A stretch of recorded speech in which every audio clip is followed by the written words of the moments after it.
as this race series goes on. And you'd have to say then it's a male-dominated sport. Yes. Yeah. So what was the perception when you're like, okay, well, we're actually starting a female camel racing team and we're going to be better than you? What was the perception when you started out?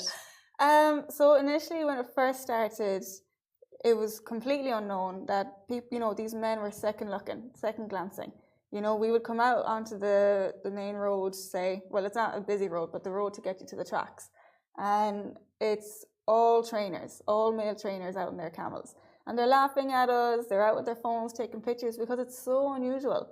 This area near Al Mamroom, it's a huge, huge area, but it's full of just camel schools, camel farms, and it's all men.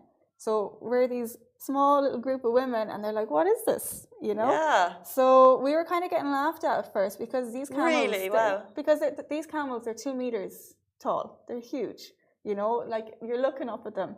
And they're quite muscular too. And, these men are like, look at these women. There's no way they're going to be able to handle camels. And then gradually, as they see us riding them on our own, and especially when we're on the tracks practicing and, you'd see me off trotting on my own, then they're like, oh, mashallah. Nice. They're clapping their hands. They're like, ooh, they're cheering us on. Yeah. So it's so nice from the beginning where they're like, look at these. Oh, it's so funny. Look, they can't even sit on a camel. To, oh my gosh, mashallah, well done, so proud, I support you. Amazing. And with that then, when it's the lead up to the race, they're all hands on deck. Whatever help we need, they're like, let me help you. Wow. What do you need? Do you need any assistance from my farm? They'll come and actually support and watch. So it's really nice to actually modernize the camel racing and just the whole camel environment, to have different nationalities as well as mixed male and female. It's that's so great to hear. Yeah. And in terms of races, who are you going up against?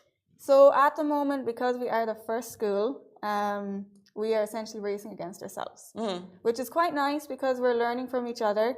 And it's nice that we are a nice close-knit family because we're competitive, but there's no bad intentions in it where it's like, oh, she won and I didn't win. Do you know what I mean? There's none of that. We all congratulate each other, support each other, whether you came first or last.